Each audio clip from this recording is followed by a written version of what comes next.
বাড়িতে যদি কখনো না এরকম ধাবা স্টাইল চিকেন ভর্তা ট্রাই করে থাকেন, তাহলে বলবো বাড়িতে অন্তত একবার হলেও বানিয়ে খাবেন। একবার খেলে কিন্তু বারবার খেতে ইচ্ছা করবে। মোটামুটি 300 গ্রাম বোনলেস চিকেন দিয়ে 4 থেকে 5 জন অনায়াসে খেয়ে নিতে পারে। আর খেতেও তেমন সুন্দর হয়। ভাত, রুটি, পরোটা যে কোনো কিছুর সাথে দুর্দান্ত লাগে খেতে। এই চিকেন ভর্তাটার জন্য আমার এখানে 300 গ্রাম মতন প্রায় বোনলেস চিকেন রয়েছে। চিকেনটা বোনলেস হলে একটু রান্নাটা করতে সুবিধা হবে, নইলে কিন্তু হাড়যুক্ত চিকেন দিয়েও এটা তৈরি করে নেওয়া যাবে। একটা প্যানের মধ্যে দিয়ে 1 কাপ মতন জল দিয়েছি। জলটা প্রথম থেকে খুব বেশি দিয়ে দেবো না, কারণ এই যে জলটা, চিকেনের যে সেদ্ধ করা জলটা, এটা কিন্তু পরে কাজে লাগবে। প্রথম থেকেই খুব বেশি জল দিয়ে দিলে পরে আর এটাকে কাজে লাগাতে পারবো না। এটা এখানে সেদ্ধ হতে থাক, ততক্ষণে একটা মশলা আমি একটু তৈরি করে নেবো। 1 চামচ গোটা জিরে, 1 চামচ দিয়েছি ধনে, আর 1 চামচ দিয়েছি গরম মশলা, তার সাথে বেশ কিছু সাদা গোলমরিচ রয়েছে। খুব ভালো করে একটু ভেজে নেব। একটু ভাজা ভাজা গন্ধ বেরালেই এটাকে গুঁড়িয়ে রেখে দেবো। মশলাটা আমার পরে লাগবে।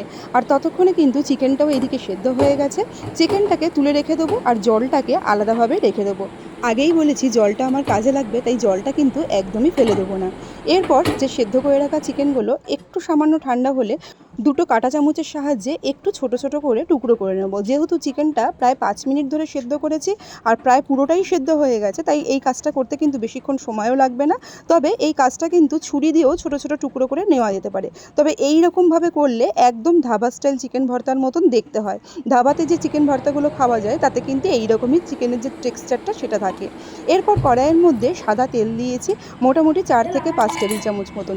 তেলটা ওইদিকে গরম হতে থাক, এইদিকে 7 থেকে 8টা কাজু বাদাম আর 2 চামচ মতন টক দই একটু মিক্সার গ্রাইন্ডারে ঘুরিয়ে একদম একটা মিহি পেস্ট করে রেখে দেবো।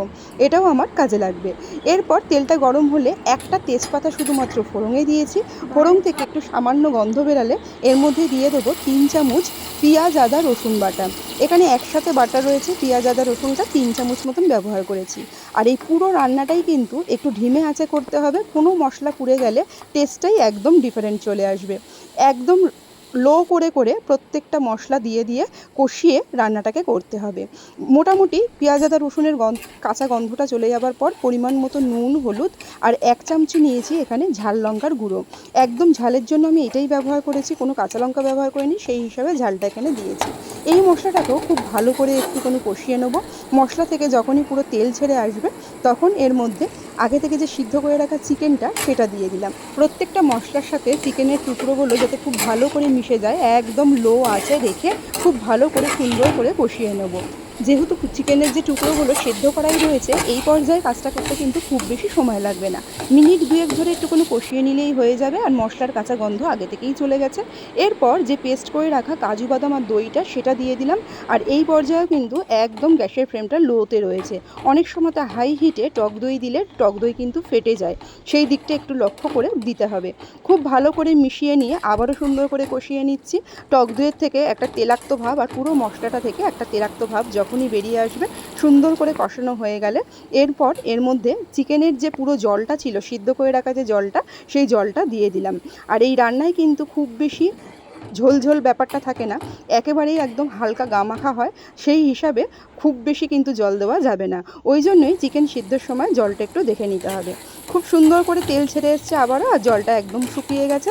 এরপর যে ভেজে রাখা যে মশলাটা ছিল, সেই ভেজে রাখা মশলাটা ওপর থেকে মোটামুটি চামচে 2-1 মতন দিয়ে দেবো। মশলাটাকে খুব সুন্দর করে আবারও সব কিছুর সাথে মিশিয়ে দেবো, যাতে মশলার গন্ধটা সমস্ত চিকেনের মধ্যে চলে যায়। মোটামুটি মিনিট 2-1 ধরে রান্না করলেই কিন্তু ওপর থেকে এরকম সুন্দর তেল ভেসে আসবে। আর ওপর থেকে একদম শেষে নামানোর আগে একটু ফ্রেশ ক্রিম দেবো। যে কোনো ধাবা স্টাইল চিকেন ভর্তায় কিন্তু এই ক্রিমটা, এই ক্রিমি ব্যাপারটা কিন্তু চিকেন ভর্তায় থাকে, আর এই ক্রিমটা কিন্তু না দিলে এটা একেবারেই আসবে না। একদম শেষে একটু ধনেপাতা কুচি দিলাম। ধনেপাতা কুচি না থাকলে কাসৌরি মেথি থাকলে সেটাকেও একটু হাতে ধরলে দিয়ে দেওয়া যেতে পারে। আর এরকমভাবে ধাবা স্টাইল চিকেন ভর্তা রান্না করলে ওপর থেকে সেদ্ধ ডিম কিন্তু একেবারেই মাস্ট। একটা সেদ্ধ ডিম নিয়ে একটু হালকা করে অল্প অল্প করে কুচো কুচো করে কেটে ওপর থেকে ছড়িয়ে দিয়ে খুব ভালো করে মিশিয়ে দিতে হবে। এটা কিন্তু যে কোনো চিকেন ভর্তা আপনি যেখান থেকেই খান না কেন অর্ডার করে, সেখানে এটা থাকেই। ব্যাস সব কিছু দেওয়া কমপ্লিট। এই পর্যায়ে গিয়ে আর খুব বেশি রান্না করার একেবারেই দরকার নেই। মিনিট খানেক মতন একটু ঢিমে আছে রেখে দিলে সুন্দর ওপর থেকে তেল ছাড়া একটা ভাব হয়ে আসবে, আর নামিয়ে নিয়ে গরম গরম পরিবেশন করতে হবে। এটা সবথেকে বেশি ভালো লাগে রুটি আর পরোটার সাথে, তবে ভাতের সাথেও কিন্তু খেতে একেবারে একদম মন্দ লাগে না। তো এই ছিল আজকের ভিডিও আর রেসিপি। কেমন লাগলো অবশ্যই আমাকে জানাতে ভুলবেন না। রেসিপিটা কোনো সময়ের জন্য ট্রাই না করলে বাড়িতে একবার ট্রাই করে অবশ্যই খাবেন। রেসিপিটা ফেসবুক পেজ থেকে দেখে থাকলে পেজটা একটু ফলো করে নেওয়ার অনুরোধ রইল। আর যদি ইউটিউব চ্যানেল থেকে দেখে থাকেন তাহলে চ্যানেলটা একটু সাবস্ক্রাইব করে নেওয়ার অনুরোধ রইল। দেখা হচ্ছে পরের কোনো ভিডিও নিয়ে, পরের কোনো রেসিপিতে।